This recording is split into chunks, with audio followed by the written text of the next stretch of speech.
Thank you, Mr. Chair. This picture right here is one of a group of judges in the People's Republic of China. In China, the law is a tool of the party, not the people. In contrast, America sees the law as a tool to resolve differences between parties, where openness and fairness prevail. The Chinese Communist Party, known as the CCP, is taking advantage of the fairness of our system to undermine our security and bolster theirs. I'd like to focus on three ways this is happening. First, the CCP and its affiliated entities are using American courts and courts in like-minded democracies to silence critics and fight its opponents. Mr. Scott Paul, the head of the Alliance for American Manufacturing, who has testified before our committee twice, recently made truthful statements about BYD, a Chinese car maker. He said that it was controlled by the CCP, and in return, BYD sued him. He was forced to spend years fighting in court. Believe it or not, because of this litigation, his insurance policy was even canceled because, quote unquote, criticizing the Chinese government, as this graphic shows. In the email it says, criticizing the Chinese government may lead to allegations of defamation, which is not an acceptable exposure.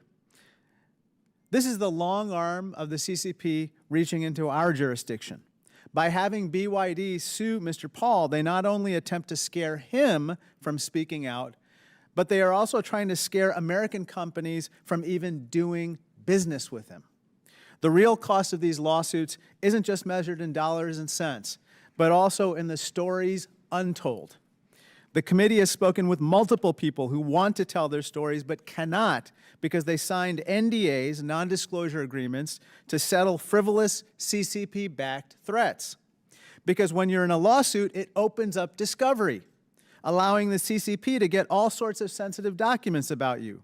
But when Americans try to get documents from CCP-affiliated entities, they can't, because PRC law often prohibits it. The CCP exploits the unfairness of this situation to its advantage. Second, CCP-backed litigants are also suing Americans in China and then trying to enforce those judgments in problematic ways elsewhere. This graphic right here is Mr. Li Rui's diary.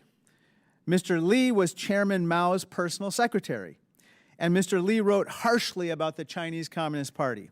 His daughter gifted these particular diaries to Stanford University, but now the CCP wants to get these diaries back so it can rewrite history. So the CCP's proxy sued Stanford in Beijing, where, of course, unsurprisingly, the CCP won. Now it's trying to enforce that judgment in California. Stanford should be concerned because, after all, they have assets in China that the CCP could seize. But even worse is for companies that have employees in China. When an American company gets sued in China and loses, until the judgment is paid, the CCP can and does put exit bans on its executives, blocking them from leaving the country. For example, one American businessman has been stuck in China for over 6 years after a startup he invested in defaulted on its loans and the Chinese creditor sued him for millions of dollars he simply cannot pay. This brings me to my third and final point. CCP-affiliated entities can sue our companies, but we can't easily sue their companies, let alone their government. More specifically, it's nearly impossible to sue them in China, and very hard to even sue their companies here in the U.S. In fact, as you can see in this headline in the Washington Post, when Chinese citizens learn that CCP-backed companies that the U.S. has, sorry, that's the CCP calling. In fact, as you can see in this Washington Post headlines, when Chinese citizens learn that CCP-backed companies that the U.S. government has sanctioned can actually sue the American government in American courts, they're amazed.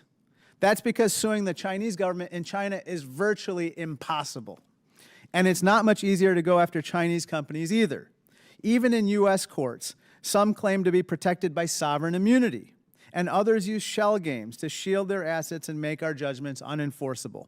Simply put, the decks have been stacked against us.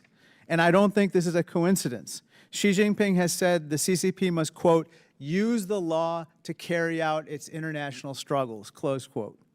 The CCP views the law as a sword to use against its opponents and a shield to protect its interests.